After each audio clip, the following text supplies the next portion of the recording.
Recording in progress. Sí se ve, doctor. Ya, vamos a empezar. Muy bien, la clase de hoy nos toca hablar acerca del tema de coma, ¿no? Y de algunas alteraciones de lo que vendría a ser la conciencia. En primer lugar, vamos a detallar algunos conceptos, ¿ya? Por ejemplo, la definición de conciencia implica el conocimiento de uno mismo y del entorno que lo rodea. Hay dos cosas muy importantes que hay que diferenciar. Una de ellas es el contenido de la conciencia. Cuando hablamos de contenido de la conciencia, nos referimos, por ejemplo, a todas las funciones mentales, ¿no? Estas capacidades que nos permiten adquirir, pues, habilidades, ¿no? Y cuando hablamos del nivel de la conciencia, nos estamos refiriendo al despertar. ¿Qué quiere decir? Estructuras que mantienen despierto, mantienen en un estado de vigilia a la persona, ¿ya? Si ya tenemos esta diferenciación, vamos a poder, de alguna forma, poder diferenciar distintos estadios, ¿no? Por ejemplo, no es lo mismo de repente que una persona esté despierta, pero no necesariamente va a estar atenta, ¿no? ¿Ya? Eso es lo que quiero que quede claro. Yo puedo estar despierto, pero de repente estar con un cuadro de delirio, pero estoy despierto. El paciente no está atento, ¿ya? O sea, no quiere decir que por el hecho de estoy despierto ya tengo las funciones mentales en buen estado, ¿ya? Eso es lo que tienen que tener claro. Entonces, vamos a ver que existen, por ejemplo, personas que pueden estar despiertas y conscientes, como el que les está exponiendo, o pacientes que pueden estar no despiertos y ni conscientes, como por ejemplo una persona en estado de coma, o una persona que esté despierta pero no consciente, el cual podría ser compatible con un estado vegetativo. ¿Cuáles son las bases anatómicas, no? Vamos a ver que cuando hablamos del contenido de la conciencia, cuando se refieren a las funciones mentales, nos estamos refiriendo a procesos cognitivos. Todos los procesos cognitivos se van a llevar a cabo en la corteza cerebral. O sea, necesariamente tiene que estar involucrada la corteza cerebral. En cambio, cuando hablamos de lo que vendría a ser el nivel de la conciencia, vamos a ver que en esta cumple un papel muy importante esta estructura, que es el SARA. El SARA es el sistema reticular activador ascendente y está constituida pues por un grupo nuclear, ¿no? Que se encuentra a nivel del puente y del mesencéfalo. En esta lámina podemos observar lo que vendría a delimitar pues esta estructura que está justo en el centro, ¿no? La formación reticular, ¿ya? Y ahí se va a encontrar este sistema reticular activador ascendente. Muy importante para mantener un estado del despierto. Otra estructura importantísima para que un paciente se encuentre en el estado del despierto vendría a ser el tálamo. Pero una parte específica del tálamo. ¿Qué parte? Los núcleos reticulares del tálamo, ¿ya? Los núcleos reticulares del tálamo van a ser muy importantes para mantener a una persona en despierta. De la misma manera, existe una estructura que se encuentra en el piso del cuarto ventrículo, la que estoy señalando, ¿no? Que vendría a ser el locus ceruleus. El locus ceruleus se va a caracterizar porque en él se van a producir una gran cantidad de noradrenalina. Esta noradrenalina va a permitir mantener un estado de vigilia, un estado de alerta. Es más o menos lo que les había explicado del SARA, ¿no? El SARA va a recibir las aferencias de múltiples entradas, tanto sensoriales, tanto sensitivas, no somáticas, y estas entradas pues les van a permitir mantener un estado de vigilia. Y de esta estructura también salen señales, ¿hacia dónde? Señales que van pues a los núcleos reticulares del tálamo, ¿no? Que también nos van a permitir estar despiertos, por ejemplo, el mismo hipotálamo, a locus ceruleus, ¿no? Para poder producir gran cantidad de noradrenalina. Entonces, muy importante, pues, esta estructura para el estado del despierto. La otra que les había comentado es el tálamo, ¿no? Pero el tálamo, sobre todo los núcleos reticulares, justo se encuentran lateralizados, ¿sí? Los núcleos reticulares del tálamo en ambos lados. Pero ojo, yo puedo estar despierto con un solo núcleo, núcleo reticular del tálamo. Para que exista alguna alteración en el estado del despierto, deben alterarse ambos, ¿ya? O sea, debe tener una lesión bilateral. Esta es la otra estructura, el locus ceruleus, que provee una gran cantidad de noradrenalina en todo lo que vendría a ser el sistema nervioso. Los núcleos del RAFE, ¿no? Que aquí, por ejemplo, el neurotransmisor más importante es la serotonina, que va a permitir también mantener un estado del despierto. Entonces, para que exista alteración de la conciencia, necesariamente yo voy a necesitar que exista una alteración hemisférica bilateral. Ojo, debe haber o existir un proceso que esté alterando la función hemisférica de forma bilateral. ¿En qué estado puede ocurrir eso? Por ejemplo, en un estado de intoxicación de repente, ¿no? Toxicidad, por ejemplo, el alcohol, ¿no? El metanol, que pueden producir disfunción hemisférica bilateral, por ejemplo, pacientes que hacen parada cardiorrespiratoria, o de repente alguna alteración metabólica, como por ejemplo la hipoglicemia, ¿ya? No pensar en infartos, en este caso de alteraciones bihemisféricas, ¿no? Y otro es el daño del SARA, ¿ya? ¿Por qué se puede dañar el SARA? En primer lugar, cuando existen algún tipo de hemorragia a este nivel. En segundo lugar, infartos que comprometen el SARA, como por ejemplo, hay un síndrome que se denomina el síndrome de top de la basilar, donde queda afectado pues justo esta estructura, ¿no? Núcleos del RAF medio. O cuando exista algún efecto de masa que comprime esta estructura. Algunas de las alteraciones de la conciencia, ¿no?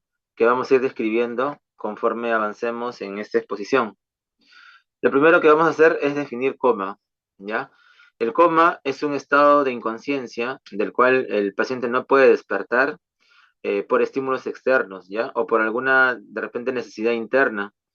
Generalmente existe una falla, una alteración en el SARA y en estas estructuras que hemos descrito. Por lo tanto, en el coma van a existir una ausencia de respuesta a estímulos. El paciente no está consciente de sí mismo y menos del entorno que lo rodea. Necesariamente la duración de este estado debe ser mayor a 1 hora para poder diferenciarlo de otros estados, como por ejemplo el síncope o la concusión, ¿no? Cuando hablamos de la fisiopatología, entonces, necesariamente debe existir alguna alteración de esas estructuras, ¿no? Ya sea un daño biemisférico, ya sea un daño que involucre ambos tálamos, sobre todo los núcleos reticulares del tálamo, o una alteración que involucre pues los núcleos del RAFE, ¿no? Sobre todo el SARA, perdón. Entonces, estas alteraciones ya pueden ir provocando de alguna forma coma, ¿no? Ahora, el coma se va a dividir en dos grandes grupos, ¿ya? El primer grupo, netamente morfológico, ¿ya? ¿A qué se refiere esto? A que van a haber lesiones, ¿ya? Sobre todo en la porción superior del tronco encefálico, o de repente que involucran el diencéfalo, ¿ya? O también cambios que puedan afectar los hemisferios. Y el segundo grupo de este estado de coma vendría a ser el que se caracteriza por alguna alteración de índole metabólico, ya que va a alterar pues de manera microscópica pues de las neuronas, ¿no? Sobre todo suprimiendo su actividad. Ahora, ¿qué lesiones estructurales se pueden de alguna forma traer al paciente en un estado de coma, ¿no? Llevar al paciente en un estado de coma.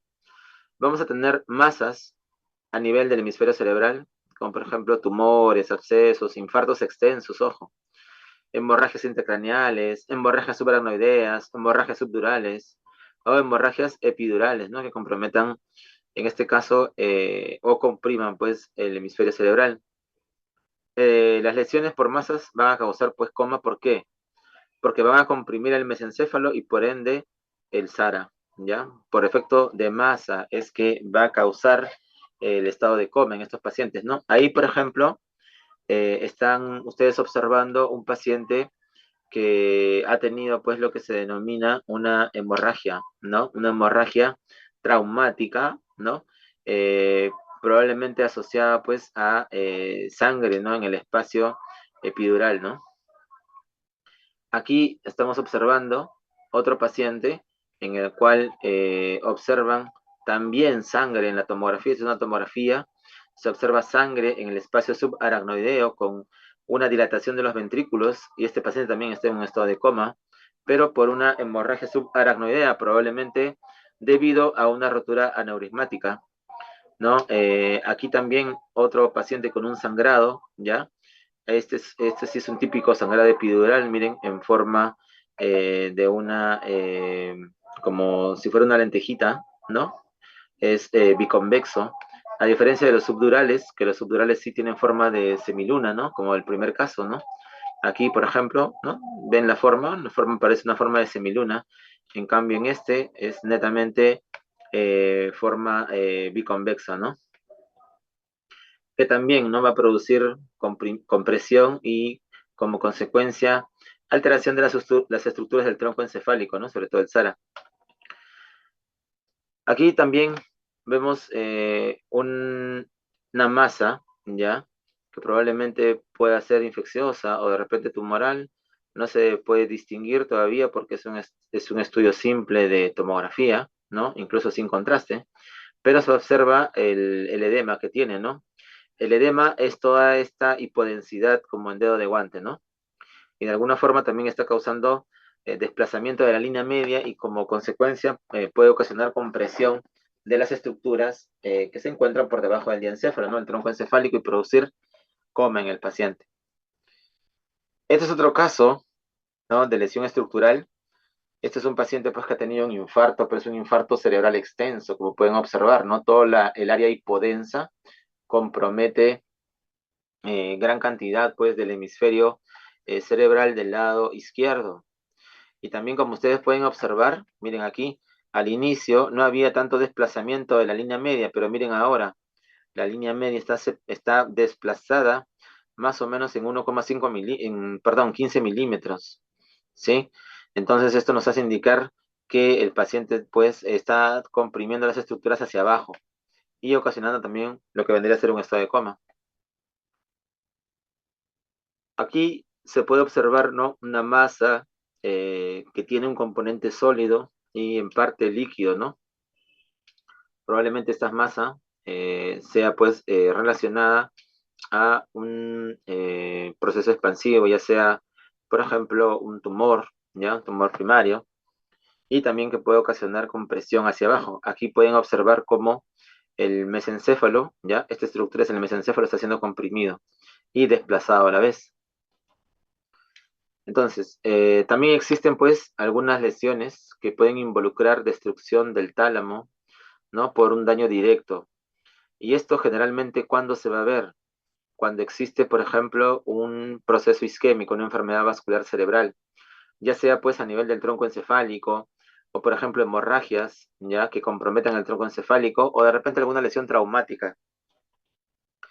Aquí, por ejemplo, en esta imagen, si ustedes observan, aquí es una secuencia de resonancia en la cual observamos la primera secuencia, es una secuencia de difusión, ¿ya? La siguiente es una secuencia de mapa ADC, del coeficiente de la difusión, y la tercera, la letra C, es una resonancia, pero en una ventana pues de T2, ¿ya? Lo que nos interesa aquí es ver en la secuencia de difusión, miren cómo hay restricción en la difusión, esta flecha amarillita señala una región que en resonancia se ve hiperintensa, pero como estás en la secuencia de difusión se denomina restricción a la difusión. Esa misma lesión está provocando en el mapa DC que se observe como una imagen hipodensa. Esa relación nos hace pensar a nosotros que se trata de un infarto agudo. Y si se dan cuenta, justo está en la línea media, justo involucra el sistema articular activador ascendente. Otras lesiones directas sobre estas estructuras, pues vendrían a ser, por ejemplo, algunas masas, ¿no? Por ejemplo, la sangre. La sangre también puede comprimir estas estructuras, como podemos observar aquí, ¿ya? O también un sangrado, pero que comprometa ambos tálamos, como les mencionaba, ¿no? El paciente puede estar despierto solo preservando uno de los tálamos, ¿no? Preservando uno de los núcleos reticulares del tálamo, pero si tiene los dos comprometidos, el paciente va a entrar en un estado de alteración del nivel de la conciencia. Esta es otra imagen, ¿no? De un paciente que ha tenido lo que se denomina un infarto de la arteria de Percherón. ¿Qué quiere decir? Aquí tenemos secuencias, por ejemplo, la secuencia T1, la secuencia T2, tengo la secuencia de difusión y la secuencia del mapa DC. En la secuencia de difusión, como ustedes pueden observar, aquí lo que estoy señalando con el puntero, se observa zonas de restricción a la difusión. Y como correspondencia, en el mapa DC se observan zonas, ¿no? Hipointensas, ¿ya? Esta correspondencia nos hace pensar que el paciente pues ha tenido un infarto, pero un infarto que compromete ambos tálamos. Y esto ocurre en una entidad clínica, que es cuando el paciente tiene una, digamos, variante anatómica en la cual una sola rama va a dar origen a las ramas perforantes talámicas y al taparse, pues, se infartan ambos tálamos. Aquí estamos observando lo que se denomina el síndrome del top de la basilar, ¿no? También es un proceso isquémico, no es un infarto, en el cual, pues, al taparse la basilar, se desprenden varios segmentos de trombo y estos van a ocluir, por ejemplo, las arterias cerebelosas superiores o la arteria cerebelosa anteroinferior, la foveolar aica o la pica. También puede comprometer la cerebral posterior, como pueden observar aquí, o comprometer las perforantes, las tálamos perforantes, ¿no? Por eso que el paciente tiene múltiples strokes, múltiples imágenes hipodensas en distintos territorios vasculares, ¿no? También se pueden dar por lesiones bilaterales que comprometen, pues, de manera amplia la corteza cerebral, ¿no? Y también, de paso, la sustancia blanca, que se pueden deber también a traumatismos, se pueden deber a infartos, pero infartos ya un poquito grandes que comprometan ambos campos, ¿no? Pacientes que cursan con algunos procesos infecciosos o autoinmunes, como las encefalitis, hipoxias, ¿no? Pacientes que han tenido, pues, reanimación cardiopulmonar, ¿ya? Y generalmente deben ser bilaterales, ¿no? Para poder tener un deterioro de la conciencia. Aquí en esas líneas en puntos rojos, ya lo que se trata de evidenciar es que este paciente ha sufrido lo que se denomina una lesión axonal difusa. Cuando se produce esta alteración, por ejemplo, en mecanismos en los cuales ha tenido una aceleración y desaceleración, como por ejemplo en los accidentes de tránsito, ¿no? Cuando existe el fenómeno del latigazo, se puede dar estas alteraciones y pueden causar lesión axonal difusa. Aquí vemos pues, pacientes anticoagulados que pueden tener sangrados bilaterales, como pueden observar ahí, ¿no? Tienen un sangrado a nivel frontal del lado izquierdo y a nivel temporooccipital del lado derecho, ¿no? Probablemente asociado al hecho de que esta persona pues ha sido sobreanticoagulada, ¿no? Otras lesiones estructurales, ¿ya? Que pueden ser de repente también reversibles, ¿sí? Pueden causar pues una alteración del estado del despierto, ¿no? Y ahí, por ejemplo, se denominan algunas, los hematomas, ¿no? Subdurales, de repente, las hemorragias. Son estructurales, pero en alguna forma pueden ser reversibles, ¿no? Algunas alteraciones metabólicas, de repente ya las habíamos mencionado, como por ejemplo la hipoglicemia, la hiponatremia, la hiperammonemia, la tormenta tiroidea, por ejemplo, ¿no? La tormenta tiroidea puede ocasionar también una alteración en el nivel de la conciencia, ¿ya?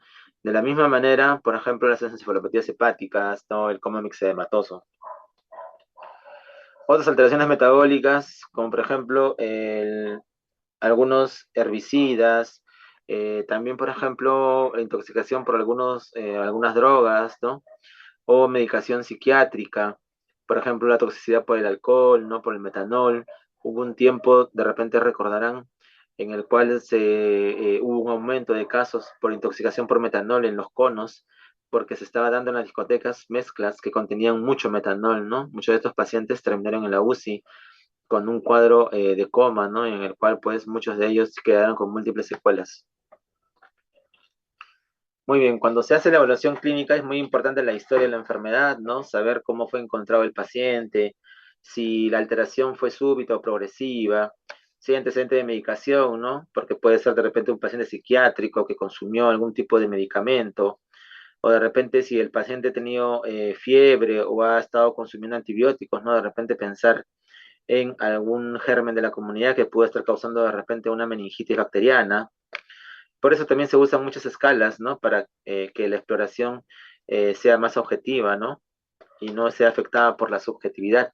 Por eso se usan algunas de las escalas, como la escala de coma de Glasgow o la escala de Ford, que se usa en la unidad de cuidados intensivos. Aquí tenemos la evaluación, pues, mediante esta escala, que de repente ustedes la han usado bastante, ¿no? Que es la escala de coma de Glasgow. Ahora, cuando nosotros utilizamos la escala de coma de Glasgow, siempre les hago esta pregunta. A ver, si yo tengo un paciente que viene cuadripléjico, ojo, no puede mover ni las manos ni las piernas, ¿ya? ¿Cuánto de puntaje le voy a poner en lo que vendría a ser el componente motor? A ver quién me dice. Un paciente cuadripléjico, ¿ah? ¿Cuánto de puntaje le pondrías en lo que vendría a ser la parte motora? A ver, ¿qué dicen? Cuadripléjico quiere decir que no mueve ni las manos ni las piernas. Uno, doctor. ¿Cuánto? Uno. Uno. Uno. A ver, otra respuesta.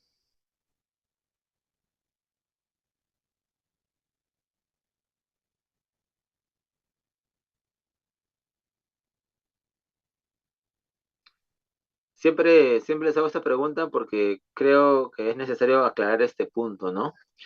Es muy importante, por acá dicen dos, tampoco es la respuesta. Es muy importante que tengan claro esto al momento de evaluar un paciente, ¿ya? ¿Qué es lo que evalúa la escala en la parte motora? A ver, ¿qué dice para catalogar a un paciente con puntaje de 6 puntos? ¿Qué es lo que dice? ¿Qué es lo que valoras tú? ¿Valoras que mueva las extremidades? ¿O qué valoras? Que mueva las extremidades a voluntad. ¿Eso valoras en la escala de coma de Glasgow? Ahí está, ahí dice. Qué dice el ítem para ponerle 6 puntos a una persona, a un ¿Que, paciente? ob- que obedece lo que se le pide, doctor? ¿Cómo? Obedece a los movimientos que se le pide. No, que obedece órdenes. Eso es lo que evalúas.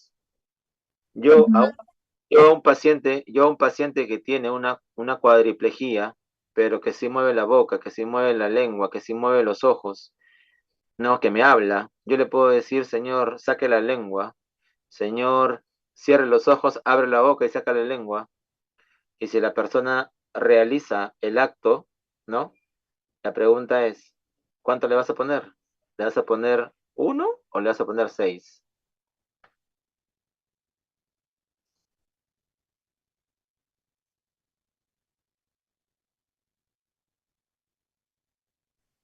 6. Claro, porque lo que estás evaluando, lo que tú estás evaluando es que obedezca, ojo, ¿ya? Lo que evalúas es que obedezca, porque es una escala de conciencia, ¿sí? Es una escala que evalúa eso, ¿no? Que el paciente obedezca y realice actos motores. Eso es lo que buscamos en la escala, ¿ya? No es el hecho de que de repente el paciente pueda mover, porque de repente es un paciente o es un paciente que ha tenido un accidente de tránsito, de repente hace meses, hace años, pero lo traen porque de repente lo han encontrado un poco somnoliento y por el hecho de que no mueva las extremidades como lo ha tenido por una secuela, por ejemplo, no quiere decir que su escala de Glasgow va a ser pues menor, solo por el hecho de que no mueva las extremidades, ojo, ¿ya?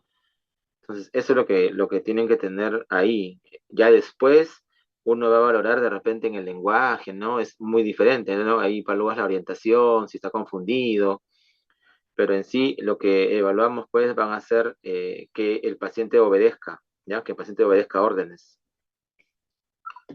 Luego, los demás ítems son sí ya pues el único ítem que es espontáneo, el único ítem que se valora de forma espontánea es, por ejemplo, la apertura ocular. Es lo único que se valora de manera espontánea, ¿ya? Lo demás es o bien obedece órdenes o bien, por ejemplo, si está orientado el paciente, ¿no? En lo que vendría a ser la parte verbal. La escala de Ford también evalúa la respuesta ocular, la respuesta motora, pero también se suman, por ejemplo, respuestas del tronco cerebral, ¿no? Ya aquí entra a tallar pues el reflejo pupilar, reflejo corneal, ¿no? Cómo se encuentran las pupilas, si hay o no presencia de ausencia del reflejo. También se valora pues el patrón respiratorio, ¿no? Y ya sea un patrón respiratorio sin intubación, ¿no? Algunos pacientes que ya se encuentran sin el tubo, o también pues si es que están acoplados o no al ventilador, ¿no? Eso también es muy importante, ¿no? Cómo se encuentra la respiración eh, con la máquina, ¿no? En el examen general es muy importante ver si el paciente tiene o no signos de trauma, ¿ya? ¿Por qué? Porque, por ejemplo, puede tener estos signos, ¿no? El signo de Battle, que nos daría, pues, información si el paciente ha tenido una alteración en lo que vendría a ser el peñasco, ¿no? O el signo de los ojos de mapache, que nos indicaría, pues, que hay una afectación a nivel de lo que vendría a ser el piso anterior, ¿no? De la base de cráneo, ¿ya? Por eso va a ser muy importante tener esa evaluación, ¿ya? También es muy importante ver la temperatura, porque algunos pacientes que han sufrido de hipotermia puedan de alguna forma darnos luces el hecho de que esté asociado o no al consumo de alcohol, de algunos barbitúricos, o en el caso de consumo de cocaína, ¿no? Puede causar hipertermia, ¿no? En los pacientes, ¿ya? Por eso es importante también tener la cuantificación de la temperatura para ver pues si el paciente de repente puede estar con una alteración de lo que vendría a ser pues una infección respiratoria o una infección que involucre pues al sistema nervioso.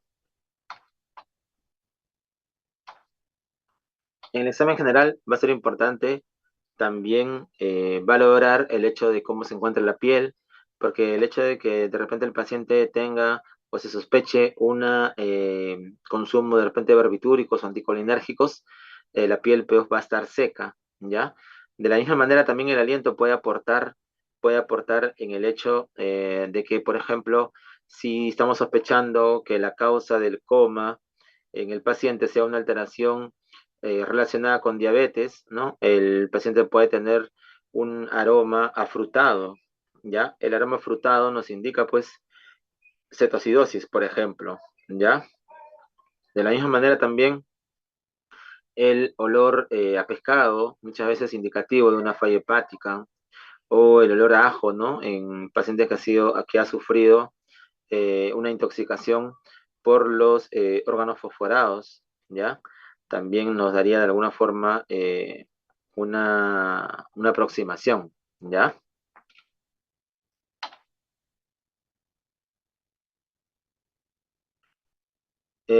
También vamos a valorar, pues, las pupilas, ¿no? Las pupilas dan mucha información. El reflejo pupilar es muy, muy importante, ¿ya? ¿En qué sentido? En el sentido de que, por ejemplo, al momento de valorarlo, yo puedo de alguna forma entender si es que has sufrido alguna alteración, lo que vendría a ser la inervación simpática o la inervación parasimpática, ¿no? Dependiendo también dónde se encuentre la lesión que haya sufrido el paciente, por ejemplo, ¿ya? Algo también interesante es, por ejemplo, si el paciente tuviera un nivel de lesión a nivel mesencefálico, ¿ya? Yo sospecharía inmediatamente que podría haberse afectado lo que vendría a ser la disrupción de la vía simpática, ¿no? En lo que vendría a ser el reflejo fotomotor, porque recordar que para que el paciente tenga un adecuado reflejo, al momento de que uno pone la luz, en el ojo, lo que va a generar, ¿qué cosa es? Es la contracción del músculo circular del iris, lo que produce la miosis, ¿no? Lo que se denomina miosis. En cambio, en la oscuridad, lo que se va a ver en los ojos es una contracción de los músculos radiales del iris, que lo que van a producir es aumento del diámetro pupilar, y eso se denomina midriasis, ¿no? Por efecto del simpático. Ahora, las pupilas pequeñas, puntiformes, reactivas, nos pueden indicar en algunos casos una localización, ¿no? Generalmente uno sospecha que la localización puede ser a nivel de la protuberancia, ¿no? Cuando observa pupilas puntiformes. Si uno sospecha de intoxicación y ve pupilas puntiformes, pensar pues que puede ser por opioides o por heroína. Si por ejemplo hay pupilas midriáticas y reactivas, probablemente el daño sea pues de la vía parasimpática, ¿no? Por eso que las pupilas se encuentran midriáticas, ¿ya? Y la lesión probable sería a nivel de mesencéfalo. Ahora, que sean unas pupilas pobremente reactivas, habría que ver si la lesión es de la vía aferente o de la vía eferente, ¿no? Y para eso utilizamos pues pruebas que evalúan tanto el reflejo fotomotor y el reflejo consensual. Cuando se afecta el reflejo fotomotor, pero de forma unilateral, lo primero que siempre pensamos es que el daño se encuentre en el par craneal número 3, ¿ya? Y generalmente siempre lo que uno piensa es que el daño sea por compresión, ¿no? Por eso de ahí viene la denominación de pupilas anisocóricas, ¿no? La anisocoria. Ahí, por ejemplo, estamos observando los tipos de pupilas, ¿no? Que ya hemos estado mencionando. Ahora, la desviación de la mirada también nos da mucha información, ¿ya? No sé, de repente habrán escuchado que los pacientes, cuando tienen un infarto, miran su lesión. Ahora, ¿por qué se dice que mira su lesión? Porque todos tenemos dos áreas 8 de Brodmann, ¿ya? Que se encarga, pues, de lo que vendría a ser la mirada, ¿sí? La mirada, digamos, la desviación de la mirada, ¿no? Entonces, estas áreas 8 del lado derecho, lo que hace es mandar la mirada hacia el lado contralateral. De la misma manera lo hace el izquierdo o el derecho, siempre contralateral. Entonces, por ejemplo, si yo me daño mi hemisferio derecho, ¿no? Del área 8 de Brodmann del lado derecho, ya no voy a tener el área funcionante que hace que los ojos se desvíen hacia la izquierda. Por lo tanto, solo se desviarán hacia la derecha y por eso que el paciente mira su lesión, ¿no? De ahí viene esa denominación, que mire su lesión, ¿ya? Para los óculos cefálicos es muy importante también realizarlos, ¿ya? Siempre y cuando se excluya que el paciente tenga un daño cervical. Lo que hacemos es el movimiento de los ojos, ¿no? Normalmente lo que hace este reflejo es tratar de preservar la imagen, ¿no? Que la imagen se vea nítida. Entonces, cuando uno moviliza la cabeza, ya sea hacia la derecha o hacia la izquierda, los ojos van o se quedan en contra del movimiento de la cabeza. Eso es lo normal, ¿ya? Eso es lo normal. Pero, pero, si los ojos se encuentran fijos, ¿no? Y se desplazan juntos, eso es la alteración. No, los ojos se mueven con la cabeza, eso es la alteración. Ahora, ¿y por qué se produce? Por este reflejo. Miren, aquí observen la imagen. Cuando yo muevo la cabeza, por ejemplo, estoy moviendo la cabeza hacia la izquierda, lo que hace es estimularse los canales semicirculares horizontales, mandan la información a los núcleos vestibulares. De los núcleos vestibulares, la información pasa a dónde? Al tercero y al abducens. El abducens lo que hace es, el núcleo del abducen, el núcleo del sexto, lo que hace es que contrae el músculo recto lateral de ese mismo lado y ese núcleo del abducen, por el fascículo longitudinal medial, se comunica con el núcleo del tercero del lado contralateral para provocar la contracción del recto interno, ¿ves? Por eso que los ojos se van siempre hacia el lado contrario del movimiento de la cabeza. Eso es lo normal, ¿ya? Por eso que es muy importante evaluar porque nos indicaría que estas vías están preservadas, ¿no? El hecho de que no se encuentre este reflejo oculocefálico implicaría que ya hay una alteración en la protuberancia, hay una alteración, pues, en estos núcleos, ¿no? Los reflejos vestibulo-oculares generalmente se da por instalación de agua, ¿no? Lo que se usa generalmente va a ser agua fría, ¿ya? O también se puede usar prueba calórica, ¿no? Con agua tibia, ¿no? Lo que usamos, lo que generalmente se va a observar es que el nistagmo huye del agua fría. ¿Qué quiere decir? Cuando se instila agua fría, lo que se va a producir es un nistagmo, pero en contra de la instilación del agua fría, ¿ya? En cambio, cuando se produce la instalación del agua caliente, ¿ya? Lo que se va a observar, pues, es que el nistagmo va hacia el agua caliente, ¿ya? Ahora, si uno instila con agua ambos oídos, con agua fría, por ejemplo, se desvían los ojos hacia abajo. Y cuando uno instila con agua caliente, ambos oídos a la vez, se da una desviación hacia arriba. Los movimientos de los ojos también van a ser muy importantes verlos, ya evaluarlos. Por ejemplo, se pueden encontrar nistagmos de convergencia, que el paciente produce pues movimientos de abducción rápido, ¿no? Miren, observen cómo se abduce y nuevamente va corrigiendo, ¿no? ¿Ven? ¿Ya? Eso generalmente indicaría pues que una lesión a nivel del mesencéfalo. Alguna alteración de los movimientos como el boobing. El boobing nos indica, por ejemplo, que los ojos ya realizan un movimiento rápido hacia abajo y un movimiento lento hacia arriba. Estos generalmente asociados pues a lesiones a nivel de la protuberancia, ¿no? Miren, ven cómo se mueven los ojos. Es rápido hacia abajo y hacia arriba es más lento. Ese es el boobing ocular. De la misma manera el dipping es lo contrario, es lento hacia abajo y rápido hacia arriba. Eso generalmente indicaría pues una lesión bihemisférica, ¿no? Por ejemplo, en este paciente que ha sufrido un daño anóxico, miren cómo se van hacia abajo y de rápido hacia arriba, ¿no? Ese es el popular dipping.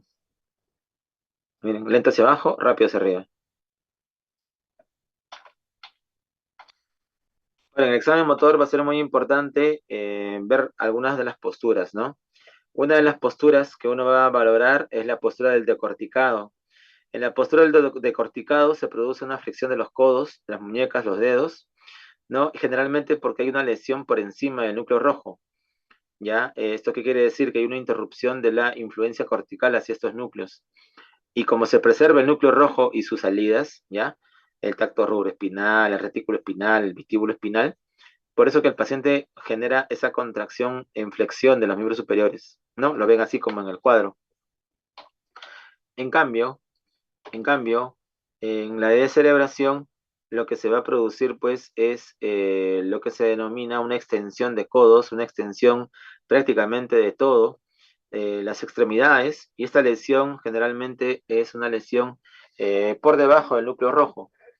Por lo tanto, van a verse interrumpidas lo que vendrían a ser, pues, los tractos tanto rubroespinales como corticoespinales, ¿no? Y por eso que el paciente de alguna forma va a adoptar esta postura, ¿ya? ¿Cómo se observa? De la siguiente manera, ¿no? ¿Ven? Una extensión prácticamente de todo, ¿ya?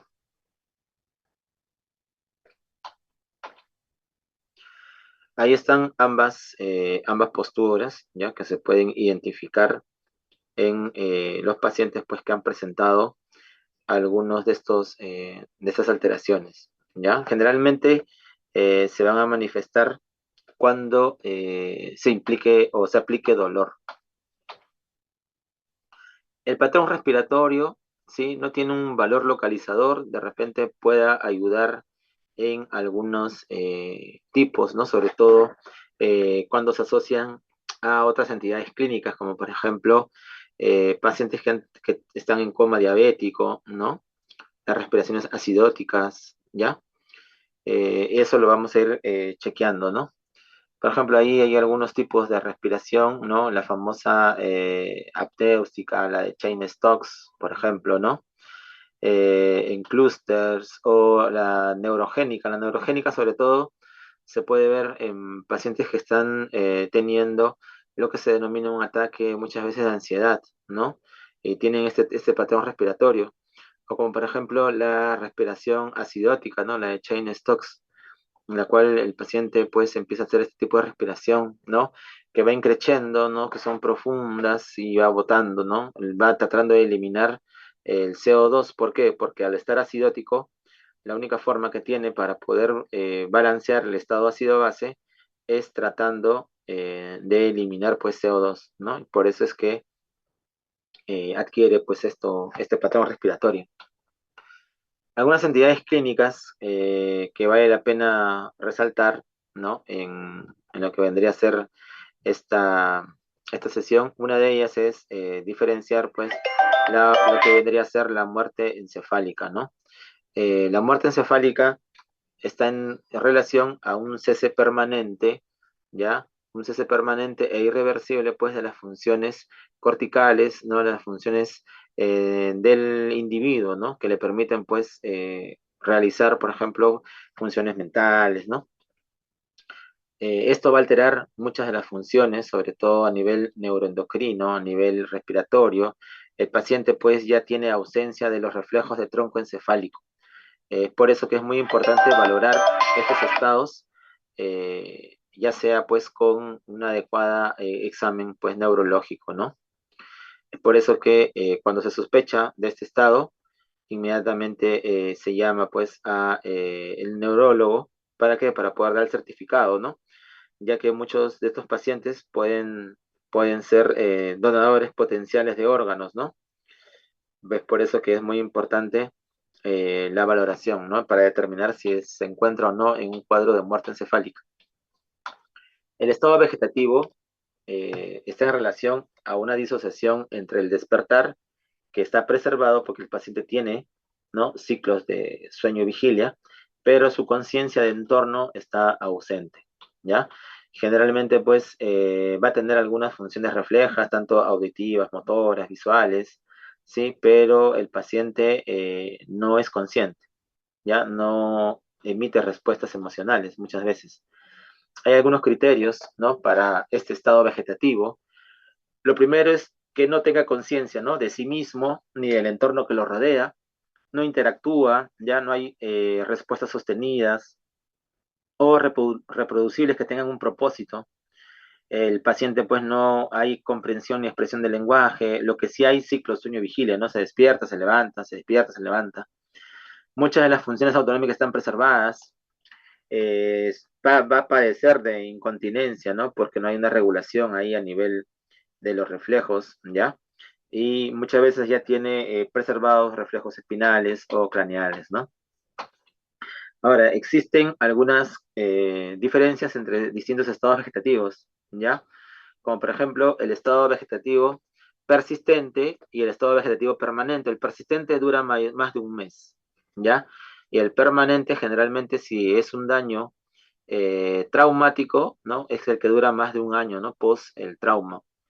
En cambio, si se está relacionado a un daño no traumático, que generalmente es anóxico, es más de 3 meses, ¿no? Más de 3 meses que presente pues esta alteración. Generalmente las chances de recuperación de estos estados es prácticamente cero, ¿no? O próximos a cero. Prácticamente ya no hay una marcha atrás, ¿no? Cuando el paciente se encuentra en estos estados, ¿no?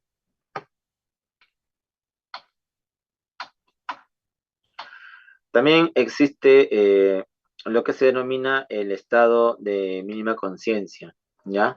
En el cual lo que vamos a encontrar, pues, estos pacientes no se comunican, ¿ya?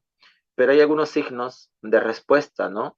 Que no son reflejas, como por ejemplo algunas conductas con propósito, como por ejemplo el movimiento de los ojos, fijan la mirada, o de repente hay sonrisas o llantos, ¿no?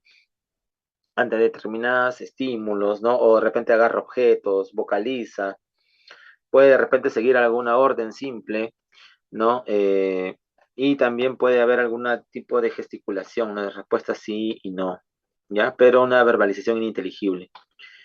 Estos pacientes se catalogan como estado de mínima conciencia. Ahora, existen también pacientes que entran dentro de lo que se denomina el estado o el síndrome de cautiverio, ¿ya? Este síndrome de cautiverio, estos pacientes están despiertos y conscientes, ojo, pero no pueden articular palabra, no pueden producir palabra, ni movimientos faciales o de las extremidades. Estos pacientes generalmente van a tener una alteración, sobre todo a nivel protuberancial, en la parte anterior de la protuberancia. Es por eso que no se mueven, es por eso que muchas veces van a tener afonía, no van a poder producir palabras, ¿no? A lo mucho se van a poder comunicar con los movimientos horizontales.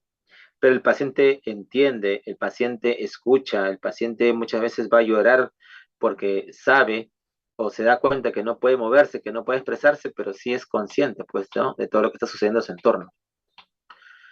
Eso es prácticamente lo que hemos estado mencionando. Ahora, hablemos de otro, que es el mutismo asinético, ¿no? Y quiero que observen este videíto. Multiple sclerosis and bilateral plaques in the anterior cingulate cortex. She is shown here approximately 4 weeks after her initial presentation.